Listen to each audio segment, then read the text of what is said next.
up with his finances soon, they may never be able to set a wedding date. No matter how many times Joel tried to think positive, his financial situation always jumped in the way. The only thing right in his life was Kristi, but their relationship could end if she learned every truth about him. Joel's eyes grew heavy while he waited for Kristi. He released a warm yawn and stretched out on the sofa. If Kristi didn't call him to eat soon, he might fall asleep. "Everything's ready now." Joel's eyes snapped open. "Okay." He stood slowly and followed Kristi into the dining room, taking a seat beside her. She clasped his hand tenderly and smiled. "Would you like to pray this time, Joel?" His throat constricted as Kristi watched him intently. "Why don't you do it? I like hearing you pray." Kristi's lips pressed tightly together. "You never pray, Joel. Is there a reason?" Joel felt trapped, like a mouse getting caught in a trap with nowhere to run, as he struggled to get his breath.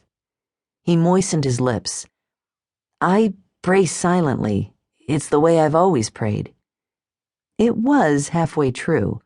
Joel's family prayed silently, as most Amish did, but Joel hadn't lifted many prayers, silent or otherwise, since he left home.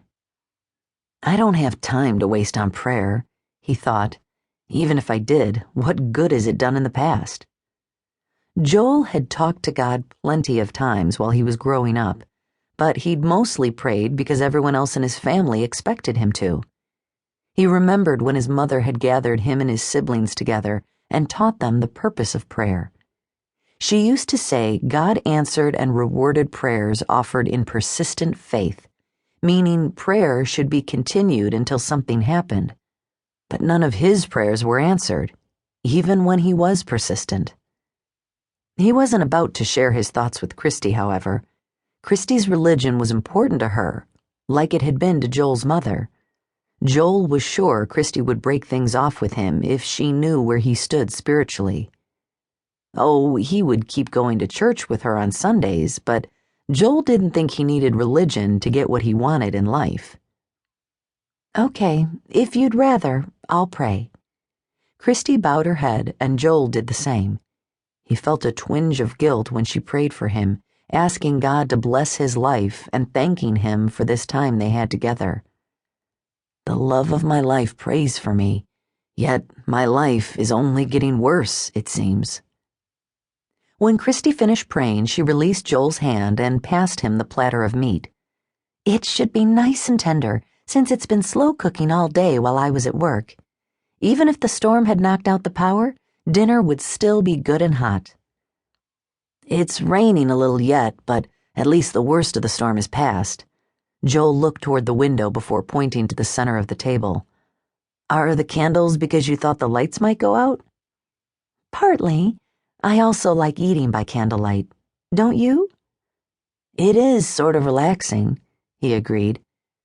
"To me, it's romantic." Kristi offered him a playful smile. Joel noticed how Kristi's blue eyes sparkled as he cut a piece of beef and took a bite. "It's good, Kristi. My compliments to the chef." She handed him the bowl of carrots and potatoes. "Why, thank you, sir. Now try some of these." Joel spooned some onto his plate and passed it back to her. Kristi was a good cook, and he was glad she'd invited him for supper this evening.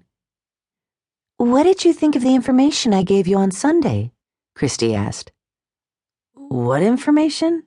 Joel reached for his glass of water and took a drink. "The brochures I got at the marriage seminar on Saturday." Kristi forked a piece of carrot.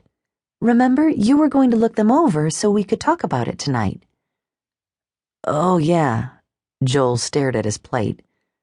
"Sorry, Kristi, but I was too tired Sunday evening, and Monday I worked late and fell into bed a few minutes after I got home." "So you haven't looked at any of the information?" Uh-uh. Her shoulders drooped.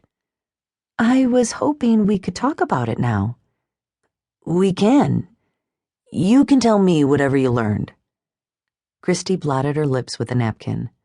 "Oh, we learned a lot. Let's see, where do I begin?"